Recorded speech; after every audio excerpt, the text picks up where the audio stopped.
반갑습니다. 붓다의 복과 지혜입니다. 나의 재물 아깝거든 남의 재물 도적 말라. 오늘은 불교의 인연과보를 통해 우리의 행동이 어떤 결과를 가져올 수 있는지 깊이 생각해 보고자 합니다. 우선 불교의 인연과보는 우리 모두가 서로 연결되어 있음을 가르치며 나의 행동이 다른 이에게 어떤 영향을 미칠지를 강조합니다.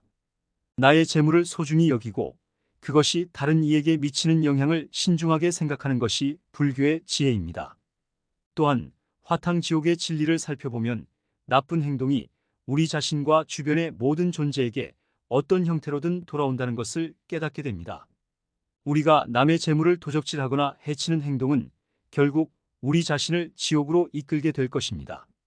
그러므로 오늘 우리는 서로의 인연을 존중하고 나의 재물을 소중히 여기며 남의 재물을 도적질하지 않는 인간다운 삶을 살아가기를 다짐합니다.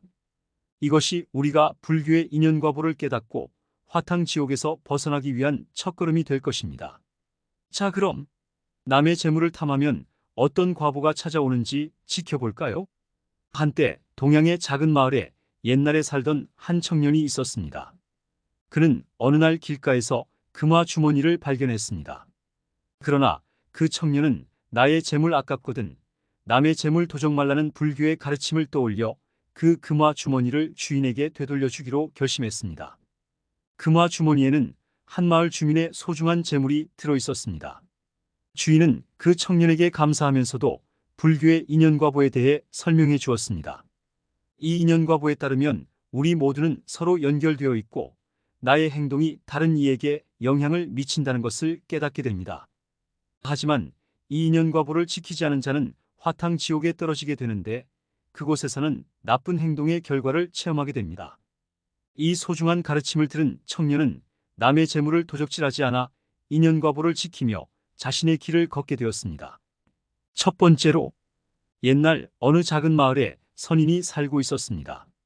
이 선인은 자신의 소중한 보화를 아주 까다롭게 간직하고 있었습니다. 그러던 어느 날 마을에 있는 한 청년이 이 선인의 보화에 대한 욕망에 사로잡혔습니다. 청년은 어떻게든 그 소중한 것을 차지하려 했지만 곧 자신의 욕망이 어떤 결과를 가져올지를 깨달았습니다.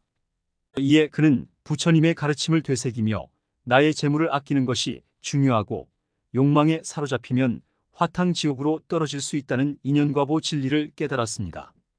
결국 그 청년은 나쁜 행동을 하지 않고 선인에게 자신의 욕망을 이해하고 용서를 구하는 편지를 써보냈습니다. 선인은 그 편지를 받아들이고 서로의 연결과 인연을 더욱 깊이 이해하게 되었습니다. 나의 소유물을 아끼며 살면 세상의 모든 존재와 나의 인연을 깊이 이해할 수 있다. 욕망의 간절함은 화탕지옥의 입구를 열어놓을 뿐 인연과보의 통찰로 그 문을 닫을 수 있다. 인연의 실은 어디에나 뻗어 있고 선행과 악행은 우리의 행동에 따라 피어난다. 화탕지옥은 욕망의 불길, 인연과보의 지혜로 그 불길을 끄집어내자. 재물은 곧 인연 소중히 여기면 세상은 더 크게 풍요로워진다. 자신의 소유물을 존중하고 타인의 것에 간절한 욕망을 버리면 불교의 인연과보를 체험할 것이다. 화탕지옥은 마음의 욕망에서 비롯된 고통, 그 고통에서 벗어나는 문은 나의 행동에 달려있다. 나의 재물을 아끼는 마음은 인연과보의 수평선, 모든 생명과 연결되어 있는 수레바퀴이다. 욕망의 사슬을 끊어내고자 한다면 불교의 인연과보를 새길지어라. 나의 소유물을 남에게 내어주는 순간 인연과보의 깊은 지혜를 느낄 수 있다. 화탕지옥의 문을 열지 않기 위해선 나의 욕망을 다스리고 인연과보의 통찰을 키워야 한다. 인연과보는 마음의 거울, 나의 행동이 그 속에서 어떤 모습을 반영할지를 생각하라. 두 번째로, 옛날 어느 마을에 어린 소녀가 살고 있었습니다. 이 소녀는 다른 아이들의 장난감을 자주 노리고 타인의 재물을 가로채는 나쁜 습관이 있었습니다. 어느 날 마을의 선인이 그 소녀에게 인연과보의 중요성에 대해 이야기해 주었습니다. 선인은 너의 행동은 마음의 인연을 어떻게 만들까? 나쁜 행동이라면 어떤 결과를 초래할지 생각해봐라고 말했습니다. 소녀는 그 선인의 말에 깊이 생각하게 되었습니다. 어느 날 소녀는 다른 아이의 장난감을 또 가져가려던 참에 그 선인의 말을 떠올리며 그 행동을 포기했습니다. 그 결과 소녀는 친구들과 더 행복한 관계를 맺고 나쁜 행동에서 오는 고통과 인연과보의 중요성을 깨닫게 되었습니다. 우리의 행동은 마치 돌 떨어뜨리듯 인연의 연쇄를 만들어낸다. 화탕지옥은 욕망의 불길, 인연과보의 지혜로 끄집어낼 수 있다. 세상의 모든 존재는 서로 인연을 맺고 있으며 그 인연은 행동으로 이어진다. 나쁜 행동은 마음을 불안하게 만들고 그 결과는 화탕지옥에서 형형색색의 모습으로 나타난다. 인연과보는 마음의 거울, 나의 행동이 그 속에서 어떤 모습을 반영할지를 생각하라. 나의 욕망은 화탕지옥의 불길, 인연과보의 통찰로 꺼져나갈 수 있다. 인연과보는 나의 행동이 퍼져나가는 법, 선행의 꽃을 피워 인연의 빛을 비춰보자. 화탕지옥은 우리의 내면에서 비롯된 고통의 상징, 인연과보로 그 문을 닫아 나가자. 내 소유물을 아끼며 다른 이의 행복을 생각한다면 인연과보의 지혜를 깨닫게 될 것이다. 나쁜 행동은 화탕지옥의 문을 열고 인연과보는 그 문을 닫는 지혜를 알려준다. 인연과보는 세상의 모든 것이 서로 어떻게 연결되어 있는지를 깨닫게 하는 통찰의 지혜이다. 화탕지옥은 욕망의 끝에 있는 고통, 인연과보는 그 끝에서 벗어나는 길을 보여준다. 세 번째로, 한 마을에 지혜로운 스님이 살고 있었습니다. 어느 날 그 스님이 마을에 소문이 났습니다. 그 소문에 따르면 스님은 남의 재물을 훔치거나 해치지 않아서 그 마을이 더욱 번영하게 되었다는 것이었습니다. 이에 마을 사람들은 그 스님에게 자신들의 안전과 풍요로움을 부탁하게 되었습니다.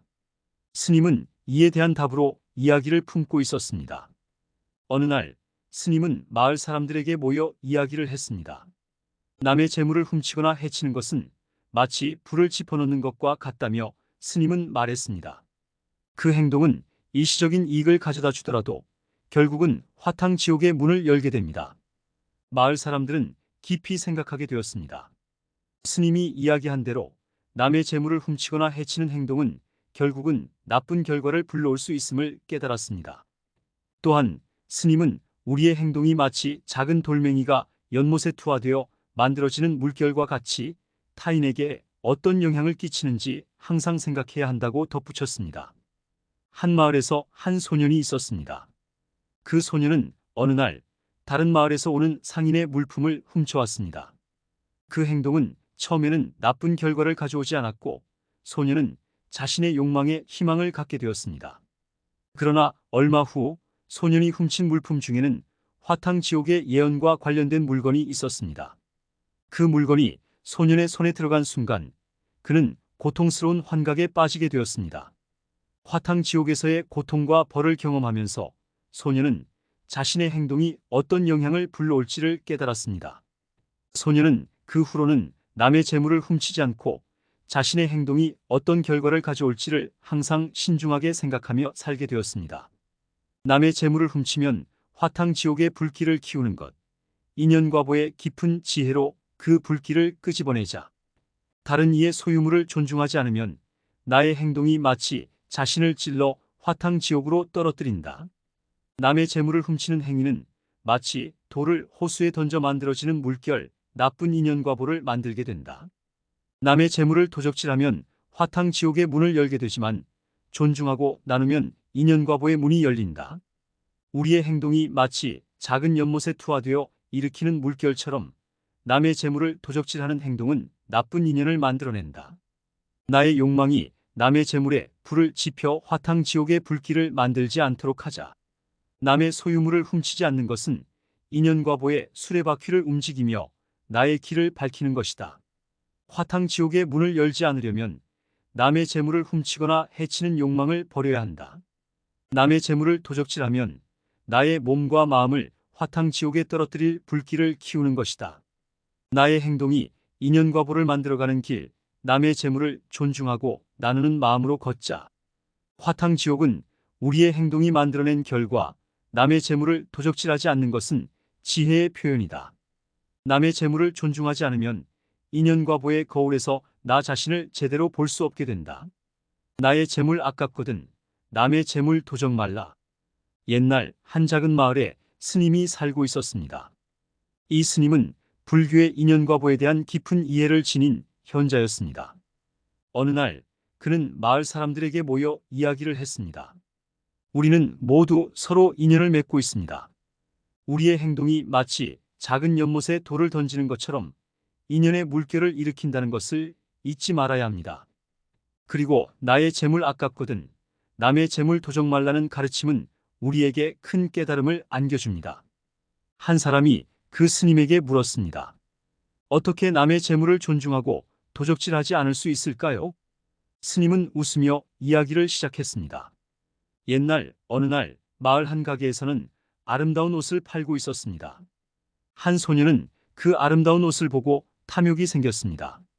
그는 손을 뻗쳐 옷을 훔치고는 그대로 도망쳤습니다. 그러나 그 소녀는 옷을 훔쳤을 때 느끼는 쾌감이 잠시였을 뿐 그 뒤로는 불안과 죄책감에 시달리게 되었습니다. 그리고 어느 날 그가 훔친 옷이 화탕지옥에서의 고통을 예언하는 물건임을 알게 되었습니다. 스님은 주저하지 않고 이야기를 이어갔습니다. 그 소녀는 그때부터 자신의 욕망과 탐욕을 반성하게 되었습니다. 남의 재물을 훔치면 나쁜 결과를 가져오는 것을 깨달은 그는 다시는 도적질하지 않기로 결심했습니다. 마을 사람들은 스님의 이야기를 듣고 깊이 생각했습니다. 그들은 자신의 행동이 어떤 인연을 만들어내는지를 인연과보로 이해하고 남의 소유물을 도적질하지 않는 것이 화탕지옥의 고통을 피하는 첫걸음이 될 수 있다는 것을 깨달았습니다. 산속 한 자락에 작은 마을이 자리하고 있었죠. 부처님의 가르침에 깊이 빠져 살던 스님이 있었죠. 나의 재물을 소중히 여기고 남의 재물을 도적질하지 말아라. 부처님의 말씀이 울려 퍼졌던 그 마을에서 한 소년이 깊은 산속 깊은 골짜기에 갇혀 살았지요.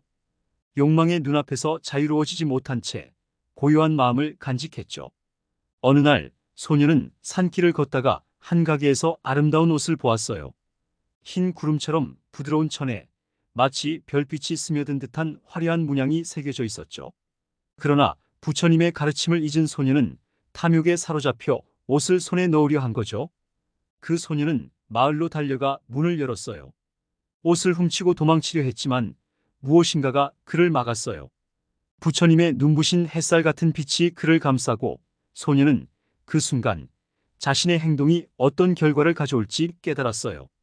화탕지옥의 문이 열리려 했던 그때 옷 속에서 화려한 빛이 흘러나왔고 소년은 그 빛에 둘러싸여 왔던 길을 되돌아봤어요.